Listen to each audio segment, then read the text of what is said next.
everywhere from the president every 4 years down to who's in your local elections. If you don't say nothing, you'll never be heard. You gotta speak up. I'm proud. I am showing others that I did my civic duty. I would wear my I voted sticker all day. Hello, I'm Minnesota's Secretary of State Mark Ritchie. Thank you for taking time to watch this brief video, which will help you understand the voting experience. While our state has very high voter turnout, the highest in the nation, it's important that everyone, especially a first-time voter, knows where and how to vote in Minnesota. This year, our Get Out the Vote theme, Minnesota Votes, underscores that elections are an active statewide exercise in democracy.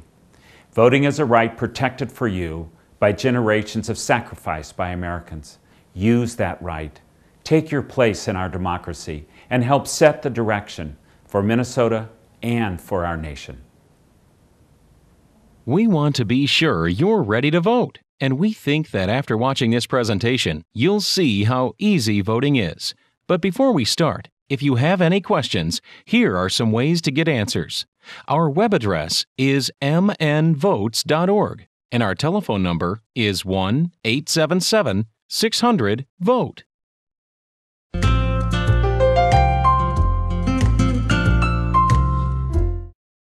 Voting is the way that you tell your government what you want. First things first, you have to register before you can vote for the first time. Registering is simple, free, and quick. And you have to update your registration if you move, change your name, or have not voted for more than 4 years. Registering just means adding your name and address to the voter list.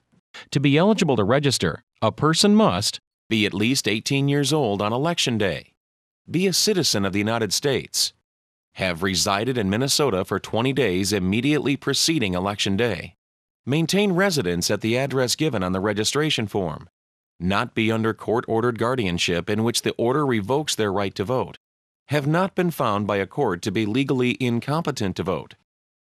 If they've been convicted of a felony, the felony sentence must be completed or they've been discharged from the sentence.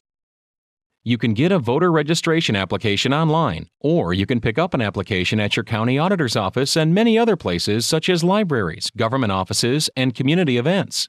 Simply fill it out and mail or deliver it to your county auditor's office, city or township clerk's office, or the Minnesota Secretary of State's office.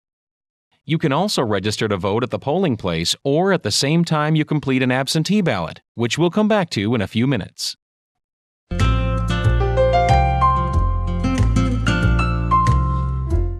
When you vote, I think you really you realize your place in like a larger community, and you have a sense that you're taking part in something that's bigger than yourself. One important thing you'll need to know is where to vote. Where you vote depends upon where you live. You have to vote at the polling place assigned to your address. If you register to vote at least 3 weeks before Election Day, you'll receive a postcard in the mail telling you where your polling place is. Another easy way to find your polling place is through the Secretary of State's online polling place finder at mnvotes.org. All you have to know is your street address.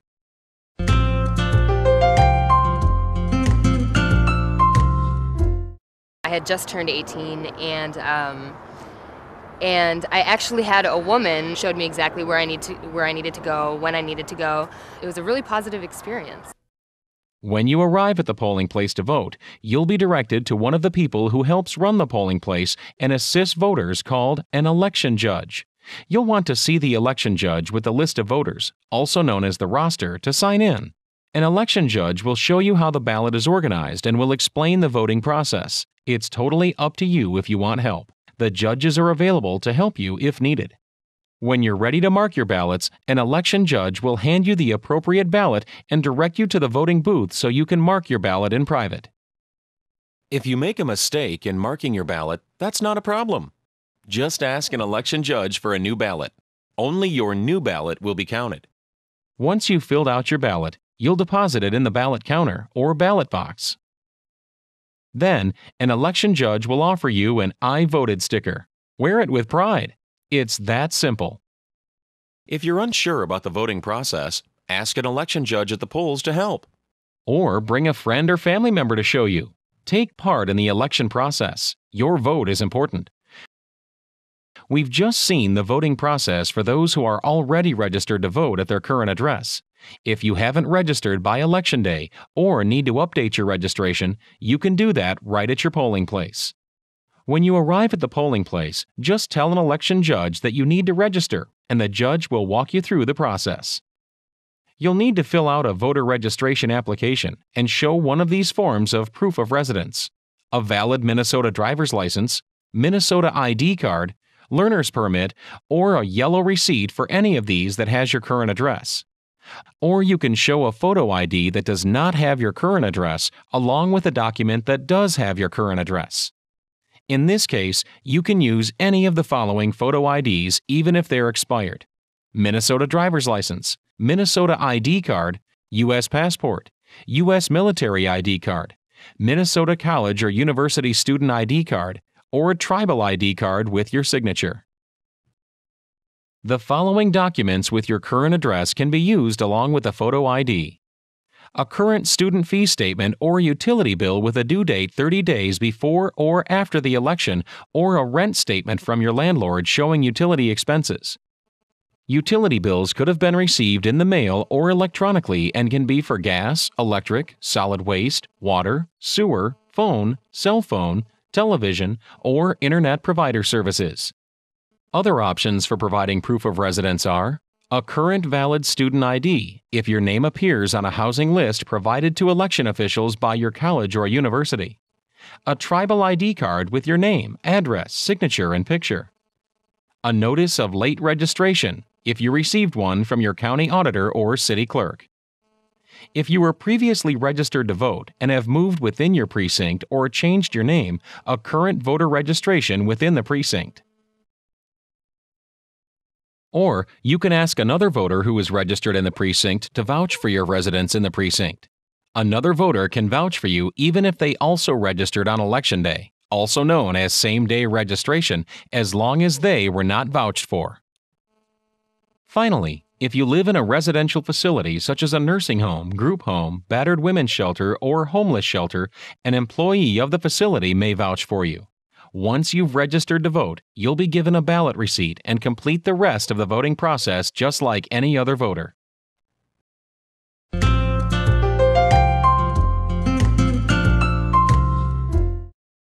Up until now, we've shown you what you should encounter in a polling place. However, there are also some things that you shouldn't see there. An important one is campaigning, which is not allowed in or around the polling place, or any of a polling place's property at all if the polling place is on public property. This includes wearing or displaying any campaign messages, literature, or paraphernalia. Polling places are friendly places, but they're also orderly places. If you see anything that looks out of order in the polling place, ask to speak with the head election judge right away.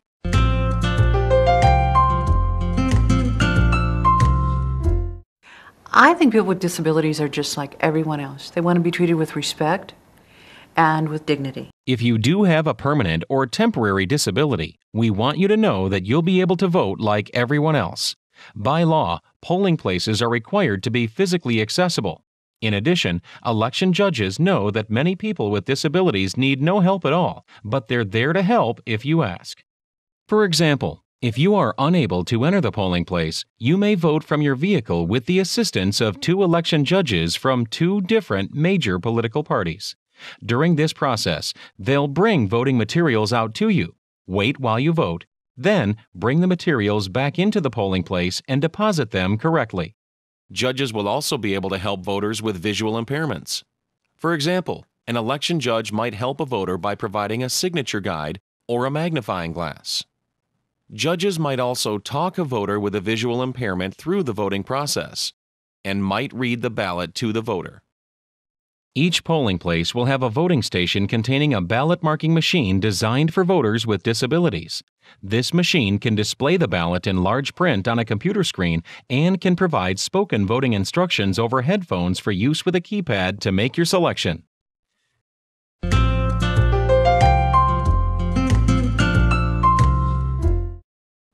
Let's say you won't be able to get to your polling place on Election Day. That's no problem. You can vote by absentee ballot before Election Day even if you're not already registered to vote There are 4 acceptable reasons for casting an absentee ballot. You'll be out of your precinct on Election Day, for example, out of town for work or away at college. You're ill or disabled. It's a religious holiday or religious observance preventing you from going to the polling place. Or you're serving as an election judge in a different precinct. If any of these apply to you, plan ahead and vote by absentee ballot. There are 2 ways to vote an absentee ballot. The first way is by mail. Get an absentee ballot application from our website, mnvotes.org, or by calling your county auditor or city clerk. Fill it out and submit it by mail, fax, or as an attachment to an email. An absentee ballot will be sent to you. Be sure to return it with time to spare. It has to arrive at your local election official's office on or before Election Day in order to be counted. If you already know you're not going to be able to go to your polling place on Election Day, you can apply for your ballot right now if you'd like, and it will be mailed to you as soon as it's ready. Another option is to go to your county auditor's office or, depending on where you live, your city or township clerk's office and fill out an absentee ballot there. Absentee ballots can be filled out any time during the 46 days before Election Day. Your county auditor's office will even be open from 10 a.m. to 3 p.m. on the Saturday before the election and until 5 p.m. on the day before Election Day for absentee balloting. By the way, you can also register to vote, if you haven't already done that, at the time you submit your absentee ballot. If you have any questions, here are a few ways to get answers. Our web address is mnvotes.org, and our telephone number is 1-877-600-VOTE. Hearing impaired, Minnesota Relay Service 711 or 1-800-627-3529. Well, as you can see, voting is easy and straightforward. Casting your ballot makes a difference, and it'll make you feel great. Thanks for watching and taking the time to vote. Everyone has their reasons why they should vote, but I think for me it's so that you can stake a claim in your local government and in the federal